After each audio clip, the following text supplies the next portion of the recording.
Hey guys, this is Brooke Bowen here. I am going to talk to you today about what every artist really needs to hear about content creation and actually getting stuff done. So here we go. I'm gonna be myself, or I could be someone else. No one's stopping me now. I'm gonna skip my breaks, I'm gonna make mistakes. I just wanna feel alive.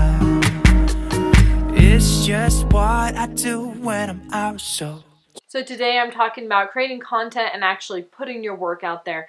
Now, I have seen a lot of questions and I have been asked a lot about this subject over the last couple months as I have been working on this myself. A lot of people, just like one step behind me are like, how are you able to do this and getting this stuff done? And so I wanted to go over some of the thoughts and the conversations that I've had with you because I figure you're probably going through the same stuff.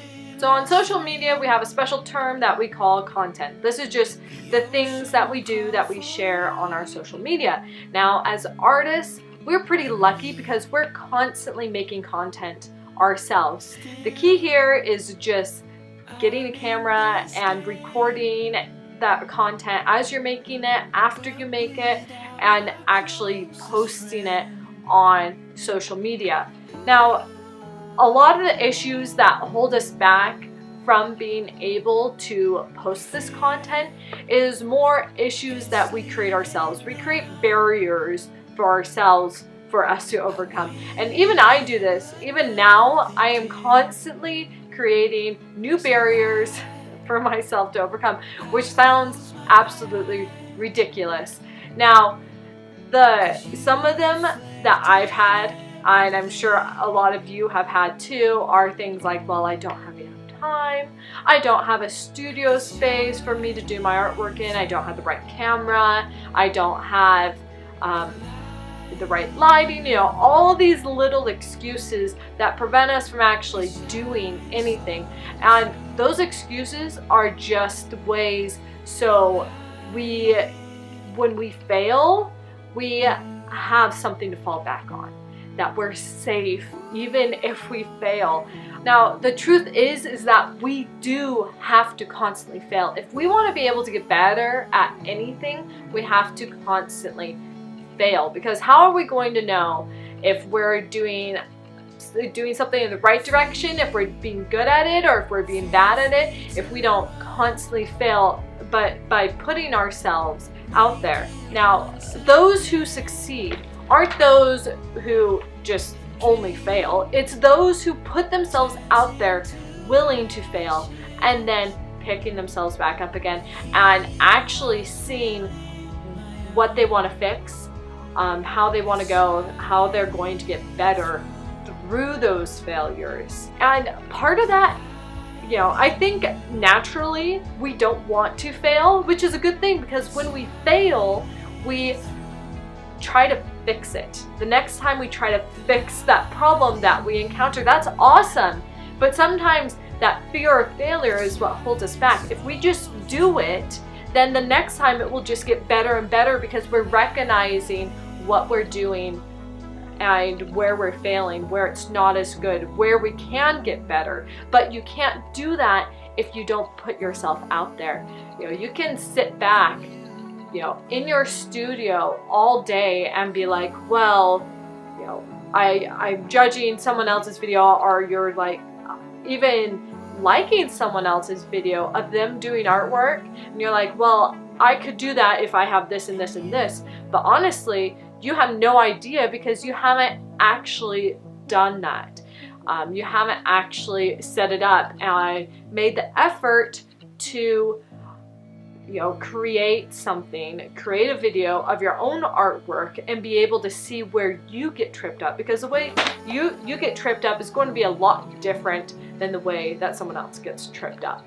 So I want to share a little bit about my experiences with this. So I decided around the end of last year, I was doing a lot of paintings, and I'm like, well, I'm doing all this content, why don't I just do some videos of it? And I have a nice camera that I actually take photos of my paintings for reproductions and for entries into competitions.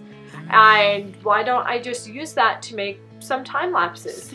And so looking back at these videos, they're not that great. But you know what? That was only 6 months ago. That's not very long ago. And even now, I still continue running into problems with time-lapse videos. And while I was doing some of these videos, there were problems that I were encountering that I could recognize. I could rewatch the video and I'm like, yeah, that doesn't look right. But instead of just sitting back and being like, well, it's not good, so I'm not going to post it. That would have been bad, first of all. Instead, I went and I edited them with the intent to post them. I tried my best to edit them so I could make them just a little bit better. And I started noticing things while I'm spending all this time reviewing the video. I kept trying to find how do I make it better while I'm recording it so it's easier when I edit it.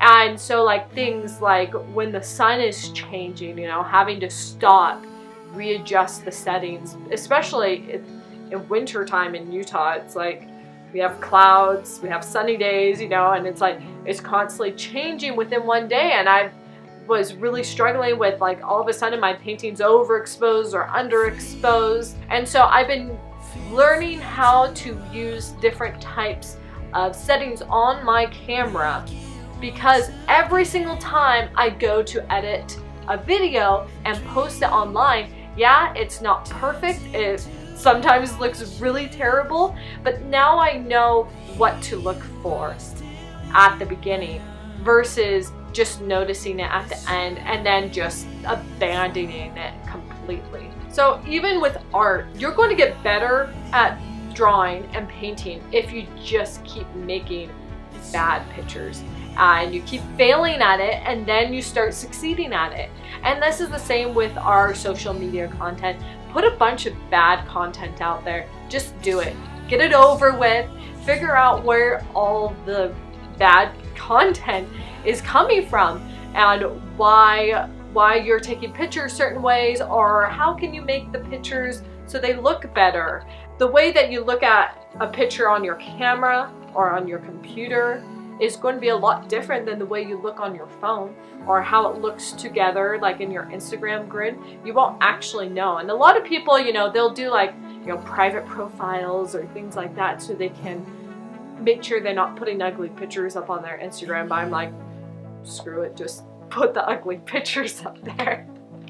So I want to tell you a story. About 15 years ago, I started doing a bunch of workshops with a bunch of different artists. You know, most of them were a lot older than me. I was like a teenager at the time. There's this one woman that I met, and she was a doctor. Yeah, she was fairly successful in her own right. And she decided that when she retired, she wanted to be an artist. So she's like, well, I might as well start now to take art lessons, essentially, and do these workshops with all these other artists.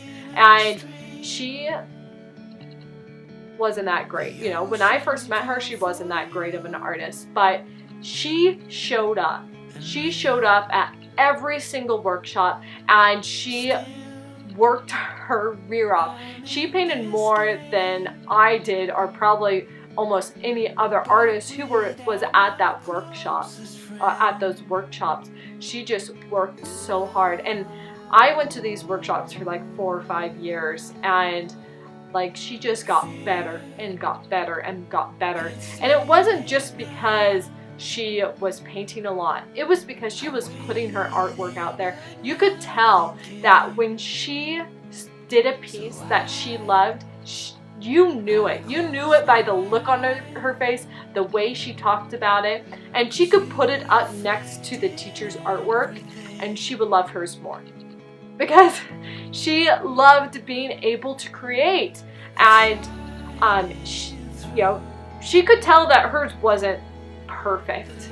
It wasn't technically, perfect in any way, but it captured what it meant to be an artist, to her. I would get Christmas cards from her every year, and there was her favorite painting that she did through the whole year. And so she didn't just do her work, she didn't just get it done, she shared it with others, and that led her to opportunities to show in galleries, and so many other opportunities to share her artwork with others and share this joy that her artwork created for herself with others. And I think sometimes we feel like we need to make the perfect artwork before we can share it with others. And I am the same way, because I have a bunch of artwork that I don't think is good that's hiding. I literally have it hiding in my studio. I just keep holding on to them, and I'm like afraid to paint over them. And so I took them out to the dumpster, and guess who went through my dumpster? My sister. My sister went through the dumpster and literally pulled out the paintings that she liked, and then she has them hanging up in her house. And every time I go into her house, I'm like, oh, that's not a great painting, but it looks great on your wall. Because she, you know, she saw the value in something that I could not see. And that's one of the great benefits of being able to post your work online, is that other people will see the value that sometimes you have a hard time seeing yourself. And put your bad artwork up there. I put my bad artwork up there all the time, mostly on the days that I don't have a good picture. But you know, it's good that people don't expect you to be a model of perfection all the time, because no one is. If this video was helpful to you at all, give it a like, subscribe to me if you want to hear more. Leave me some questions if you have any questions about art making, being an artist and mom at the same time. I do that a lot. But go ahead, subscribe to me, leave me any questions, and I'll see you in the next video.